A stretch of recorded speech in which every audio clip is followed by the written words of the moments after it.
quiet ranch in Montana, 6 bikers thought it'd be hilarious to torment a Highland cow just for clout on social media. They laughed, filmed, joked, completely oblivious to the fact that they were being watched. What they didn't realize was that the man observing them from afar wasn't just a rancher. He was a retired Special Forces tracker, someone who'd hunted high-value targets across 3 continents. Over the next 3 months, these bikers would come to understand what justice really looks like. Because they didn't just mess with the wrong cow, they messed with the wrong ranch, and more dangerously, the wrong man. Quick pause. Where are you tuning in from? If stories like this grab you, make sure you subscribe, because tomorrow's drop, it's on a whole new level. Now back to Whispering Pines Ranch. The morning sun stretched long shadows across the fields as Thomas Henderson made his early rounds. He was 64, but every step he took had purpose. The kind of efficiency that never leaves you after decades in the military. The air was warm with the scent of hay and wildflowers as he walked toward the lower pasture where his Highland cattle grazed. "Morning, Aurora," he called softly to his favorite cow. She lifted her head, her eyes finding him instantly. Aurora was the first calf born on this land, and now, 6 years later, she was the heart of his herd. From the barn, his daughter Maria stepped out, carrying her vet kit. "Everything okay, Dad? You're out earlier than usual." "Just checking on the new fencing," he said, his eyes scanning the distant tree line. "Thought I heard bikes on the old logging road last night." Maria frowned. "Steel vultures again? Sheriff Cooper said they've been stirring up trouble near Silver Creek."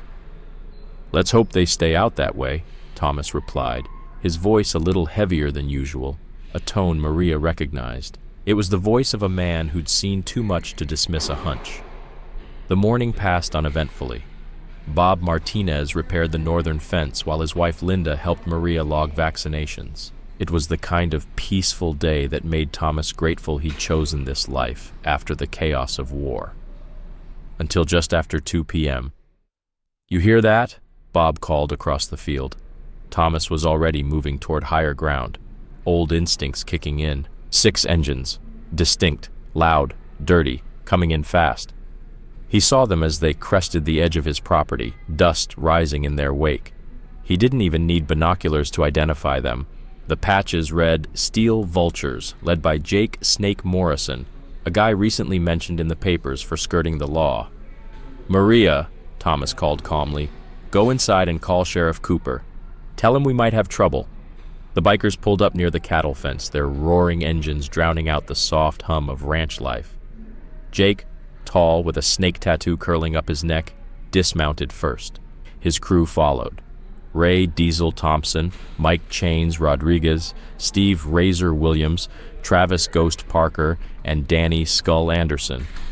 "Nice cows," Jake sneered, staring at the Highlands. "Never seen ones with hair like that. You breedin' mutants out here, or what?"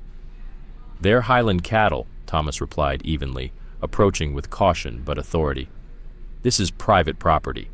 Jake grinned, pulling out his phone and filming. "Yo, boys, check this out. These things look hilarious. Bet the followers are gonna love this." Then, with zero regard for the no trespassing signs, Jake climbed the fence. The others followed, phones out, laughing like this was just a game. Aurora, curious and gentle, stepped forward. "I'm gonna have to ask you to leave," Thomas said firmly. The weight in his voice made a couple of them pause, but not Jake. Jake was too focused on the cow. "Let's see how tough she really is," he said, pulling a cattle prod from his bike. What happened next felt like slow motion. He jabbed Aurora. She cried out in pain, confused, frightened. The bikers laughed harder, phones rolling, each trying to capture the best angle of her suffering. But while they filmed, Thomas memorized. Every face, every patch, every scar, tattoo, and bike detail. Years of training kicked in. "You really don't want to do this," he said, voice low. Not angry, not panicked, just cold. Jake looked up, smirking. "And what are you going to do about it, old man?" Then jabbed Aurora again, harder. Thomas didn't move, didn't flinch. Just stood there, collecting evidence. In the shadow of the barn, Maria stood quietly, phone to her ear, recording everything. Good girl, he thought. The torment continued for several long minutes. The bikers grew louder, more aggressive, thinking they were untouchable. They had no idea they were sealing their own fate. Finally, bored, Jake waved his crew back. "Let's roll. Got some good content for the channel." As they kicked up dust and rode off, Jake turned back with a cocky grin. "Thanks for the entertainment, old man. Might come back for round 2. Thomas didn't reply, just watched them disappear. Because he already knew, round 2 wouldn't be their idea, it would be his, and it was already in motion. Carried on the wind, their laughter faded into the distance. Only then did Thomas approach Aurora. The gentle Highland cow, normally calm and composed, was visibly shaken. As he examined her trembling body and noted each injury, his mind was already locking into a familiar mode, calculating, precise, and deadly calm. "Dad," Maria called, hurrying over with her vet kit. "Sheriff Cooper's on his way, 20 minutes out." Thomas gave a slow nod, his hand resting gently on Aurora's neck, eyes fixed on the trail the bikers had taken. "Good. We'll need everything documented."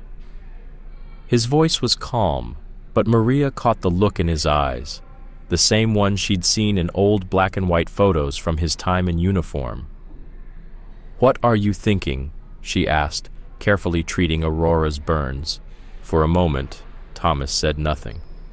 He was already running through old military contacts, analyzing the terrain, considering resources he hadn't touched in years.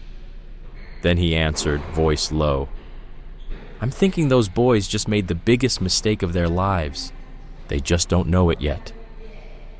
As the sun dipped behind the hills of Whispering Pines Ranch, painting the sky in deep hues of purple and fire, Thomas stood in silence beside his injured cow, already crafting the plan that would bring those men to justice. They thought they were harassing a helpless rancher for laughs, but they just triggered a chain of events that would dismantle their world from the inside out. Sheriff James Cooper's patrol car kicked up a cloud of dust as it rolled down the access road, headlights catching the last rays of daylight.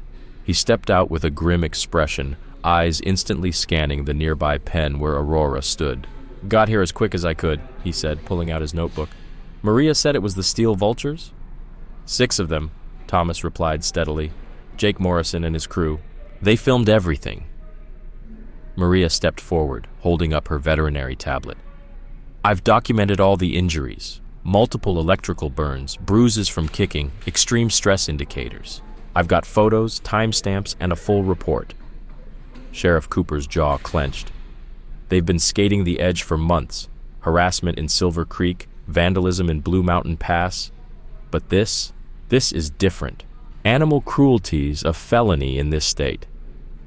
"They'll post it," Thomas said quietly, causing both Maria and the sheriff to glance at him. "Men like that, they'll want the world to see what they did. Track their socials. They'll hand you the evidence themselves." Cooper looked at Thomas carefully. He'd known the man long enough to recognize the subtle shifts, the signs that his old instincts were fully awake. "What else are you seeing, Tom?" Thomas walked to the fence post where Jake had first climbed over, pointing to a fresh scratch.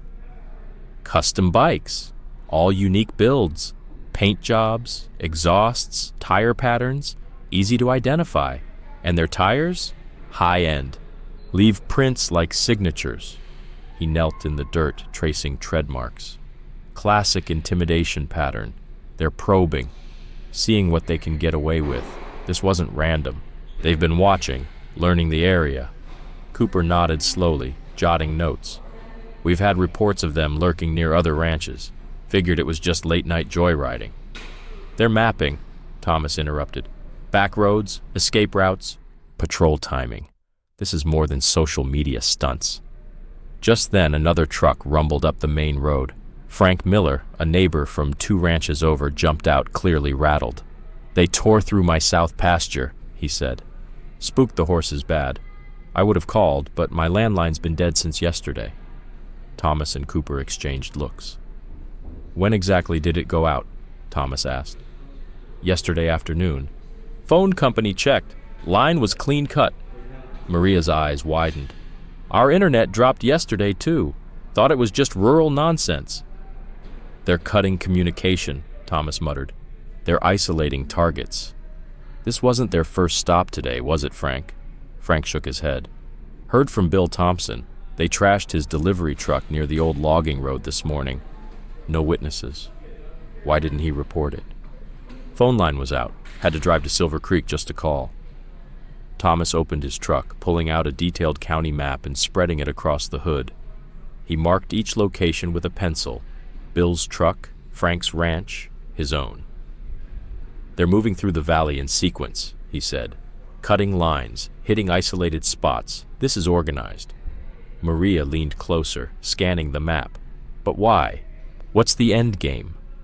That's what we need to figure out, Thomas said. Then he looked at Cooper. James, I need a favor. Don't file the official report. Not yet. The sheriff frowned. Tom, we've got hard evidence. Animal cruelty, trespassing, property damage.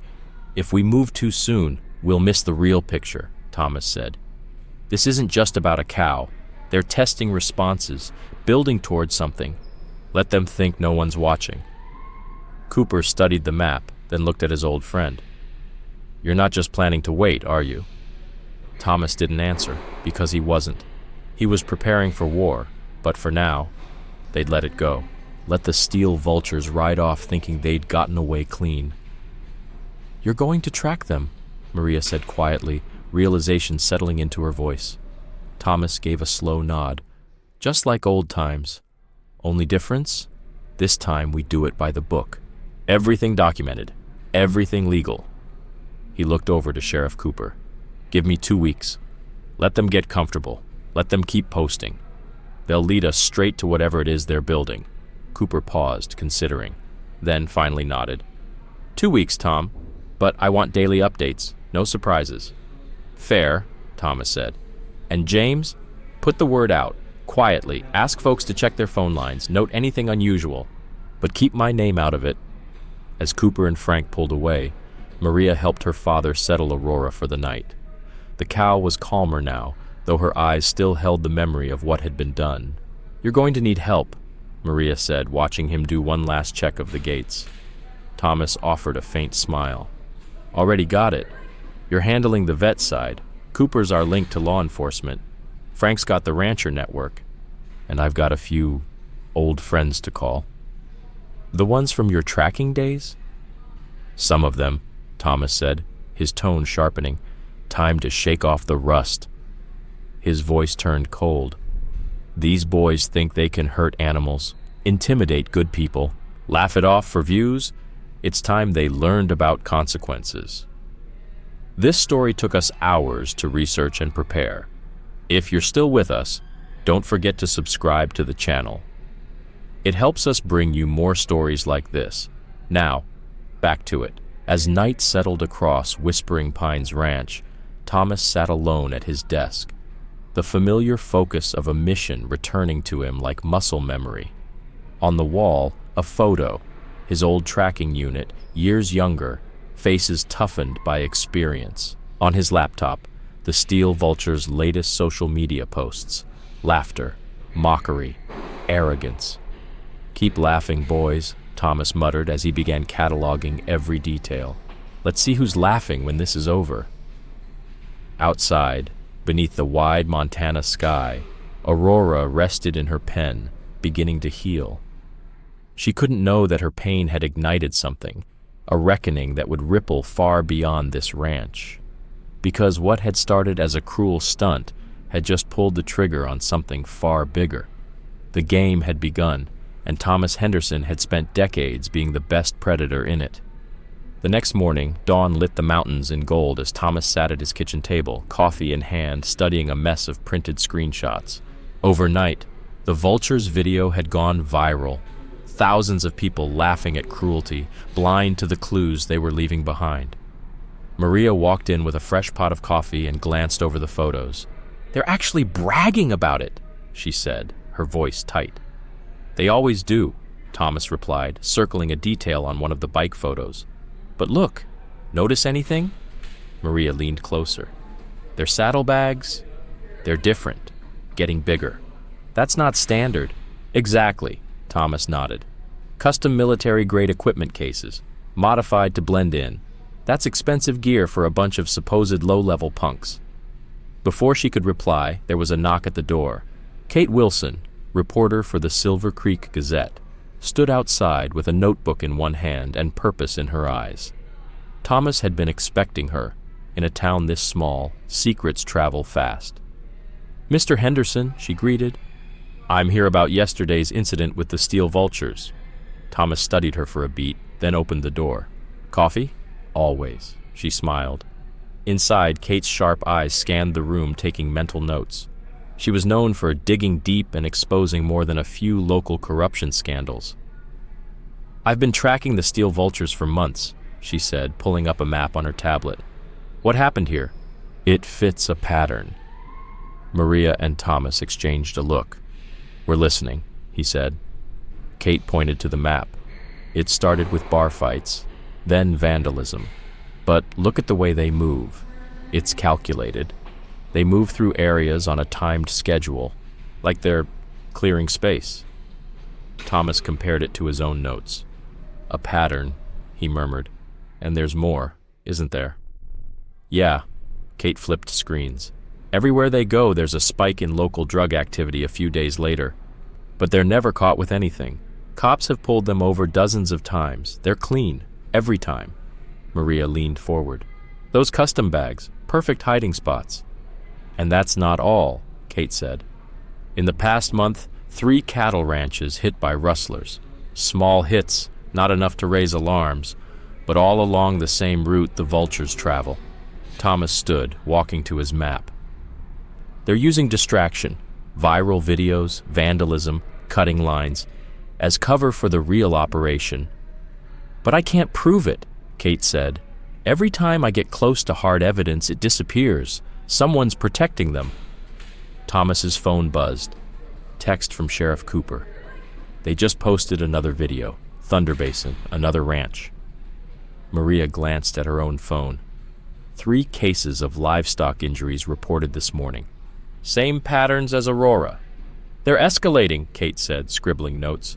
"They're getting bolder." Thomas walked over to his old gun safe and removed a small black case. Inside, a set of high-grade trail cameras, equipment from another lifetime. He looked at Kate. "How good are you at keeping secrets?" Kate paused. "Depends on the secret." Thomas's eyes narrowed. "They like filming everything, for likes, for followers, for power." He held up one of the cameras. "It's time we did some filming of our own." The camera sat on the table, prepped, tested, ready, but nothing gets published. Not yet. "Not until we have the full story," Thomas said firmly. Kate studied the gear, then looked up. "You're not just a rancher, are you?" "Used to track people who didn't want to be found," Thomas replied. "Got pretty good at it." "How good?" Thomas allowed himself the smallest smile. "Never lost one." A truck engine rumbled outside. Bob Martinez arriving for morning work. Through the window, Thomas spotted Aurora moving slowly in the morning light. Still stiff, but better. Maria's treatment was helping. "Here's what we know," Thomas began, spreading out photos across the table. "They're using social media as a smokescreen. Random violence, chaos, shock value. But their movements are anything but random. They're coordinated." "Those bikes aren't for show," Maria added, pointing to their route markers on the map. "They're tactical, designed for transport." "And look," she continued, "they hit our phone lines before showing up here. Same thing they did at Frank's place. Classic isolation tactic." "But they didn't steal anything here," Kate said, puzzled. "Why?" "Because Aurora wasn't the target," Thomas explained. "This was theater, a distraction, something loud and cruel to pull everyone's attention, while the real operation moves in the background." Kate nodded slowly. "Classic misdirection." "They got sloppy here," Thomas added. "Too focused on making content, forgot to clean up, and that gave us everything." He laid out close-up photos of tire treads, boot prints, deep scuff marks on the fence posts. Military-grade gear, tactical precision, wrapped in the disguise of drunken biker chaos. Maria crossed her arms. "So either someone trained them, or they're working for someone who was." Kate was already scribbling. "How do we prove it?" Thomas grabbed a marker, circling 2 more ranches on the map. "They'll strike again this week. Same pattern, chaos up front, real operation behind it. Only this time we'll be watching. We plant trail cameras along their likely approach routes, motion triggered, no flash, everything recorded, every movement documented. And if they see the cameras? Maria asked. Thomas's expression didn't flinch. They won't. I was trained by the best. And these boys? They're trying to play professionals, but they're still amateurs. Maria's phone buzzed. Just got word from Dr. Stevens. 2 more cattle injured this morning in Blue Mountain Pass. Same trauma as Aurora. Give him my number, Thomas said without missing a beat. Tell him to document everything. Photos, timestamps, stress markers, but quietly. We need these guys thinking they're still in control. Kate gathered her notes. I'll run a story. Focus it on their social media presence. Make it seem like that's all we care about. Keep them confident. Good, Thomas said, locking eyes with her. But Kate, when this breaks, the full truth, it's your story. Just give us time to make it bulletproof. As Kate left, Maria and Thomas packed the trail cams. You really think they won't see them? She asked, handing him the last case. They're looking for the obvious, Thomas replied. Angry ranchers, armed cops, threats they understand. Not someone who knows how to track at their level. He checked each unit carefully, like a soldier prepping for recon. Besides, they're too busy performing for an audience. And pride makes you sloppy. They loaded the equipment into Thomas's truck. Aurora watched them from her pen, the quiet heart of the storm, unaware her suffering had triggered an investigation that would soon rip open a criminal enterprise stretching across 3 states. I'll handle the vet reports, Maria said, patting Aurora gently. Show escalation, establish a pattern. Thomas started the engine. I'll set the cameras. He looked out at the distant horizon, his voice steady. Time these boys learned they picked the wrong ranch to use as their stage. The rising sun lit the valley as Thomas drove out, scanning the terrain. In the rear view, whispering pines shrank behind him, peaceful, quiet, but no longer untouched. Because the opening moves of a game that would define everything had already begun. 3 days later. In his darkened study, Thomas sat alone, eyes locked on the flickering glow of his laptop. The trail cameras had captured hours of footage. Frame by frame, he scrubbed through the data, watching patterns emerge. Then, movement. Got something, he muttered, grabbing his phone. He texted Sheriff Cooper immediately. The footage showed 3 bikers moving under cover of darkness, traveling deep through back trails. No headlights, no sound but the low rumble of their engines. They were carrying heavy loads. Their movements were smooth, deliberate, not for show, not chaos. This was delivery. A soft knock at the door. Maria entered with coffee. You've been up all night again? She asked. Look, Thomas said, pointing at the screen. 3rd night in a row, same time, same route. Maria leaned in, squinting at the footage. Those aren't the ones who came here. Exactly. Different riders running shifts. This isn't some gang prank. This is logistics, operational. They're hiding the real crew behind a smokescreen. He paused the footage and pointed. See those saddlebags? Perfect weight distribution, military precision. This isn't chaos. It's a supply line. Outside, gravel crunched under tires. Sheriff Cooper had arrived. He entered the study, weary but focused. Maria handed him coffee. You said you had something? Thomas replayed the footage. They're avoiding main roads, using fire breaks, game trails, paths that don't even show up on regular maps. Someone's giving them real guidance, Cooper said, watching the screen. This isn't random. This is ex-military, or law enforcement. Maria tapped on her tablet. I've been comparing vet reports across the region. Every time the gang makes a loud move, like herding animals, there's a secondary event within 20 miles. Cargo moves, product disappears, property gets hit. Thomas looked at Cooper. The chaos is the curtain, behind it is the operation. The cameras were up. The footage was rolling, but nothing, not one word, would go public until they had the full picture. Thomas pointed to the map. Their social media stunts are pulling attention here, he he said, tapping a cluster of known locations. "But they're real business. It's moving here." His finger traced a winding, intricate path through backcountry roads, trails no casual rider would even know existed. "Look at this," Maria added, showing a spreadsheet. "Small cattle disappearances, 1 or 2 at a time, spread across half a dozen ranches. Scattered just enough," Thomas said, "that no one sees the pattern. Until now." Cooper's expression darkened. "Rustling's making a comeback. Cattle prices are up. And security? Usually non-existent on the smaller spreads." "But it's not just livestock," Thomas said. He pulled up enhanced camera footage and hit play. The grainy image showed a biker stopping briefly to make a drop. His movements weren't casual. Every motion was calculated, efficient, unmistakably trained. "I've seen moves like that before," Thomas muttered. "Afghanistan, spec ops unit making nighttime deliveries." "This isn't just a biker gang," he continued. "It's a cover. A smokescreen." Cooper rubbed his face, processing. "If you're right, this is way beyond county jurisdiction. We'd need federal eyes on this." "Not yet," Thomas warned. "First sign of feds, they'll vanish. We need to trace this from the inside, quietly." He scrolled through his contacts. "Remember Mike Carson?" Cooper straightened. "Your old tracking team, DEA now, right? Unofficial chat might be useful." A truck engine rumbled outside. Bob Martinez had arrived early and was already checking the fencing. Through the window they saw Aurora grazing slowly, still healing, but steady on her feet. "They're getting cocky," Maria said, showing her phone.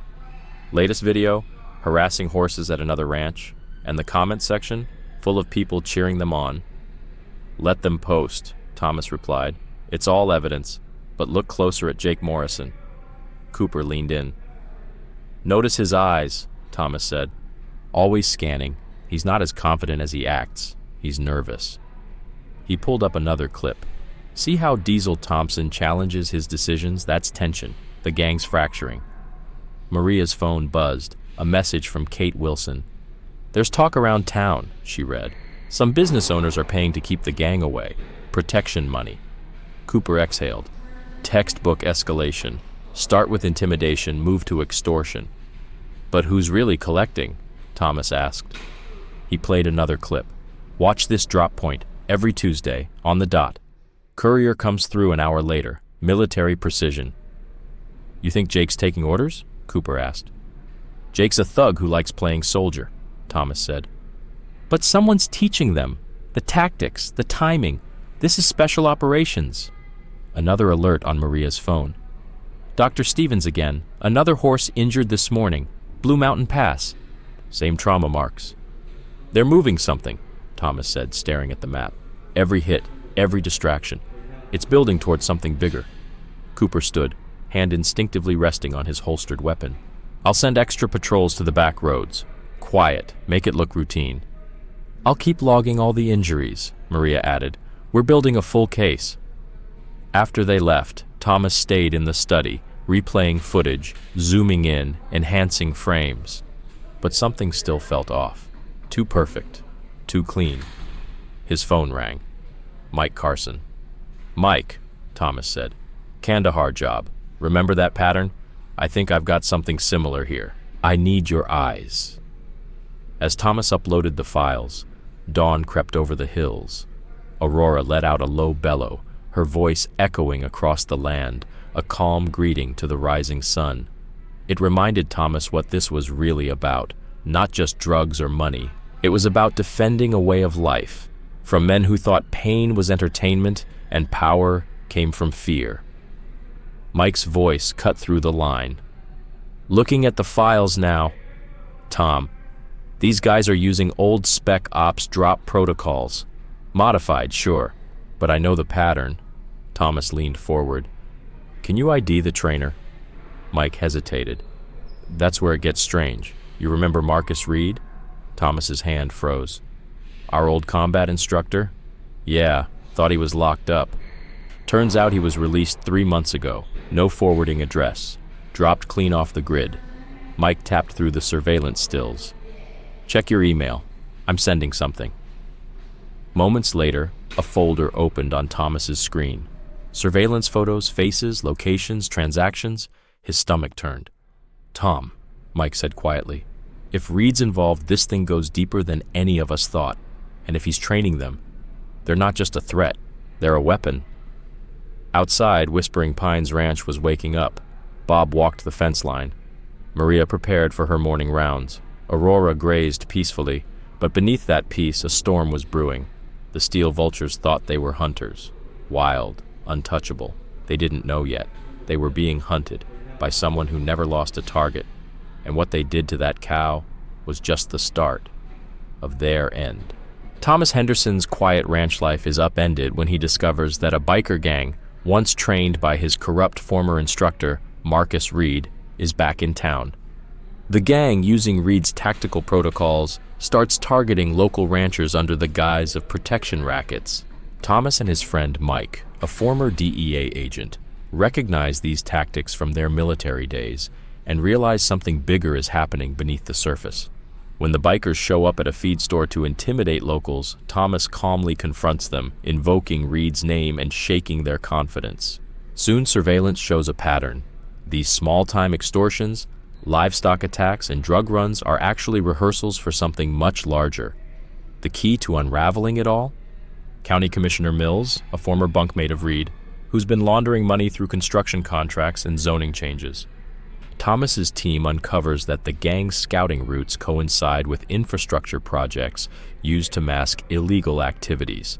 When the gang arrives in force to intimidate Thomas, he and the community calmly hold their ground, recording everything. With law enforcement watching quietly, the bikers are caught off guard. Evidence ties Mills to the gang's operations, and the confrontation ends with the gang retreating and splitting apart. But the real threat remains. Reed is operating from the shadows, using the bikers as a distraction for a much larger arms smuggling operation. As the community digs deeper, they discover that multiple construction sites, funded through Mills's network, are part of an underground weapons facility disguised as agricultural development. Thomas and his team coordinate a large-scale trap. While state inspectors confirm the ranch's security network has been shut down, the real surveillance continues from hidden locations. When international arms buyers gather for a demonstration inside the underground tunnels, Thomas launches Operation Groundhog, sealing all exits, disorienting the criminals with non-lethal gas, and arresting 70-plus suspects, including Reed's top lieutenants. The takedown sparks national attention. The FBI traces connections across multiple states and countries, exposing a global network hiding behind rural development. Communities that once felt isolated are now forming a unified rural defense network. Months later, Thomas's team is training other towns to recognize similar threats. Former bikers like Jake Morrison are now security liaisons. Maria, Thomas's daughter, expands the veterinary early warning system. What started with cruelty to one cow, Aurora, has led to dismantling an international arms ring, and Reed, caught, betrayed by his arrogance and by underestimating ranchers who knew their land, their people, and how to fight back quietly, effectively, and together.